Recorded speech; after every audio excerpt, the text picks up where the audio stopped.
खुलुमबाय बे समाव बडलेण्ड इंखं टेलिभिजननि स्टुडियोआव आं मिथिका नार्जारी दिनै मोनाबिलिनि गाहाय रादाबफ्राव दङ। आसामनि थागिबि सुबुं ट्राइबेलफोरा हा मोननांगौआव जेबो जेंनायानो नुजाथावा बुंदों दिपेन बर'। रायजो सोरखारा दानानै होनाय सासे सोद्रोमानि कमिटिया मुख्रुआव नायगिदिंहैदों। आसाम मेडिकेल कलेज देहा फाहामसालियाव सासे बेरामि गोमादों। सानै गेजेट अफिसारखौ 15 साननि गेजेराव बिजिरसालियाव हाजिर जानो बि.के. शर्मा आयगनि बिथोन। बियाब दाफामनायाव बियाबनि बिबाङा सोलाय सोल' जाया बुंदों अशोक सिंघाल। इन्डियान कोस्ट गार्डआ पाकिस्ताननि नावनिफ्राय गोबां बिबांनि हाथियार आरो ड्राग्स जब्द खालामदों।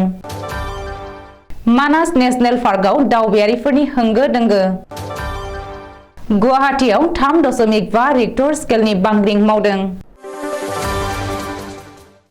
दानिया फैदो आबुं रादाबाव।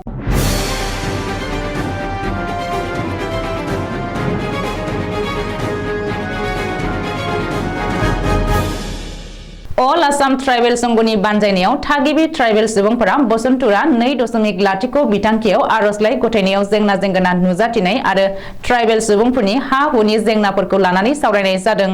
अल आसाम ट्राइबेल संघनि बानजायनायाव दिसपुरनि PWD कन्वेन्शन आरो ट्रेनिं सेन्टाराव खुंनाय बे जर'खा सावरायमेलाव coordination committee of tribal organization of Assam सुंदुयै CC2आ indigenous tribes of Sahitya Sabha of Assam सुंदुयै इटसा गुबुन ट्राइबेल आफादफोरजों लोगोसे ट्राइबेल गावखुंथाय काउन्सिलफोरखौबो लानानै दिनैनि जर'खा मेलखौ जथुमनाय जादों।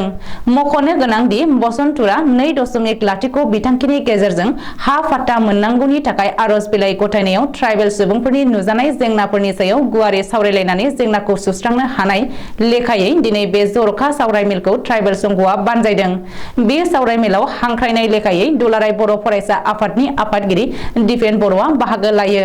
दिपेन बर'आ बे सावरायमेलाव बाहागो लानानै बे हानिनो फिसा आसामनि थागिबि सुबुं ट्राइबेलफोरा आसाम आरो भारतखौ दानाय आरो दाफामनायाव जोबोद बिहोमा दङ होननानै बुंथियो। बेजों लोगोसे आसामनि थागिबि सुबुं ट्राइबेलफोरा हा मोननांगौआव जेबो जेंनायानो नुजानाङा एबा थाथावा होननानैबो दिपेन बर'आ गावनि बिबुंथियाव बुंदों। आसाम मेघालय सिमनानि मुख्रुआव हिंसायारि जाथाय जानाय थावनियाव दिनै दावबायदों आसाम सोरखारा दानानै होनाय सासे सोद्रोमानि कमिटिया।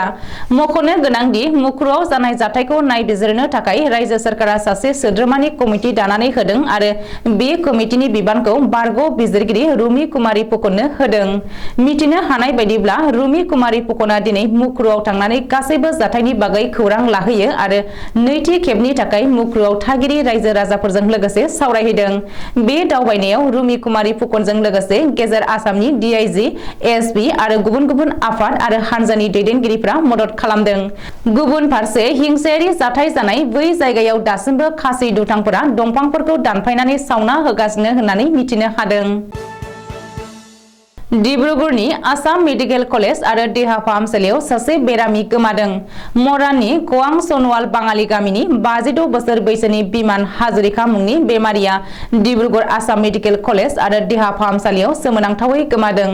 रिपर्ट बायदिब्ला थांनाय 24 दिसेम्बर खालिनो हरखाब देहा गाज्रि जानायनि थाखाय बिमान हाजरिकाखौ आसाम मेडिकेल कलेज देहा फाहामसालियाव थिसननाय जादोंमोन।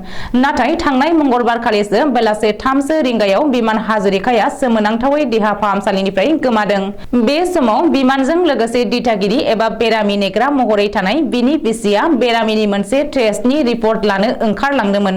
नाथाय रिपर्ट लानानै फैफिननानै बेरामि फिसायखौ गावनि बिसिनायाव नुफैयासै आरो बे समनिफ्रायमोन बिमान हाजरिकाया दासिमबो गोमानानै दङ।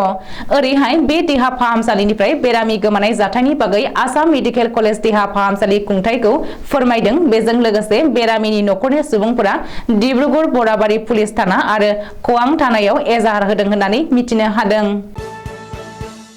2014 मायथाइनि आसाम पाब्लिक सार्भिस कमिशन सुंदुयै APSC आनजादाव बेले-बेजे जानायनि अजद थिखांदों। बेखौ लोब्बा लानानै आसाम सोरखारनि सानै गेजेट अफिसारनो बिजिरगिरि बिप्लब कुमार शर्मानि आय'गआ नटिस जारि खालामदों। बिजिरगिरि बिप्लब कुमार शर्मानि आय'गआ DSP भनिता नाथ आरो एक्साइज सुपारिनटेन्डेन्ट मानबी दासनि हेंथायै नटिस जारि खालामदों।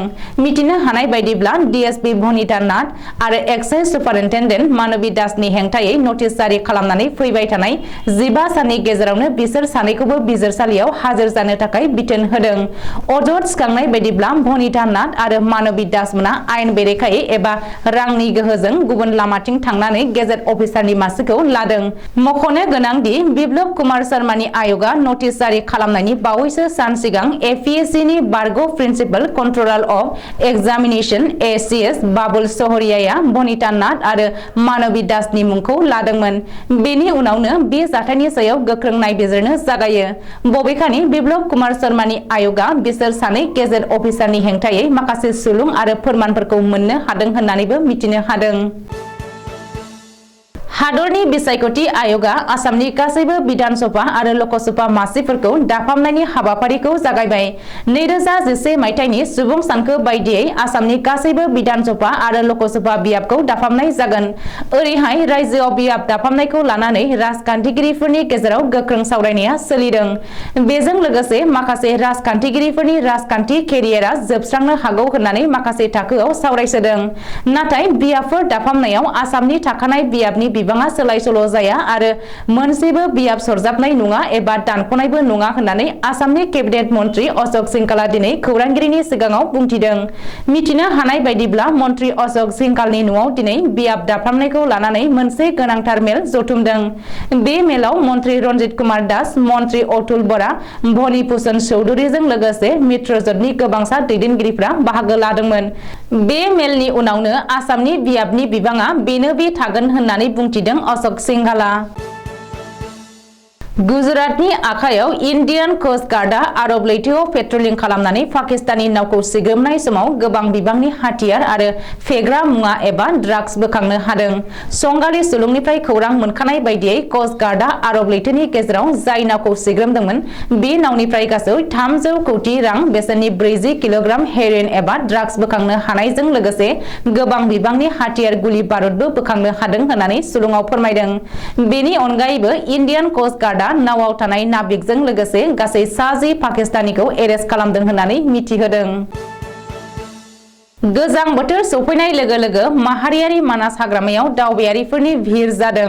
हाग्रानि गुबुन गुबुन रोखोमनि जिब जुनारफोरखौ नुनानै गावखौनो गाव बावगोमादों दावबायारिफोरा। गोजां बोथोर सफैनाय लोगो लोगोनो दावबायग्रा जायगाफोराव दावबायारिफोरनि फैनाया बांसिननो हमदों।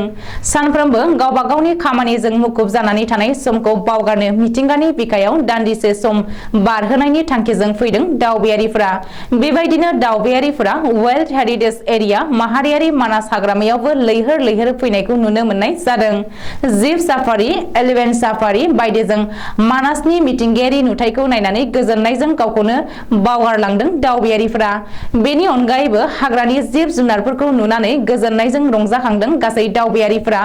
गान्दा, मैदेर, मै, मैसो, दावराइ बायदिजों लोगोसे गुबुन गुबुन रोखोमनि जिब जुनार आरो दाउसिन दाउला नायनायाव गोमोहाबदों मिथिंगा मोजां मोनग्रा दावबायारिफोरा। बेनि अनगायैबो भुटाननिफ्राय बोहैबोनाय बेकि दैमाया मानासनि मथनगुरियाव मोनसे समायना महर लादों, जायनि नुथाया दावबायारिफोरनि गोसोखौ मुहि होदों। सानफ्रोमबो मुखुब जानानै थानाय समखौ बावगारहोनो नोंथांमोनाबो सानसे फै माहारियारि मानास हाग्रामासिम आरो मिथिंगानि नुथायखौ नायनानै गोजोननाय लालांनो हागोन। सा सानजा रायजोनि करिडर गुवाहाटी नोगोरमायाव 3.5 रिक्टर स्केलनि गोख्रोंथिजों बृहस्पतिबारखालि सानजौफु 12:27 रिंगायाव बांग्रिं मावदों। अदेबानि बे बांग्रिं मावनायजों रावनिबो जेबो खहा जानायनि जेबो खौरां मोननाय जायाखै। बोथोर बिगियाननि सुलुङाव फोरमायथिनाय बायदिब्ला गुवाहाटी नोगोरमानिफ्राय 62 किल'मिटार सा सानजा खनानि जानथायनिफ्राय बे बांग्रिंआ जागायजेनदोंमोन आरो हा सिङाव 10 किल'मिटारसिमहालागै मावग्लुंहैदोंमोन। दिनै मोनाबिलिनि रादाबा एसेनोसै। गोजोन्थों।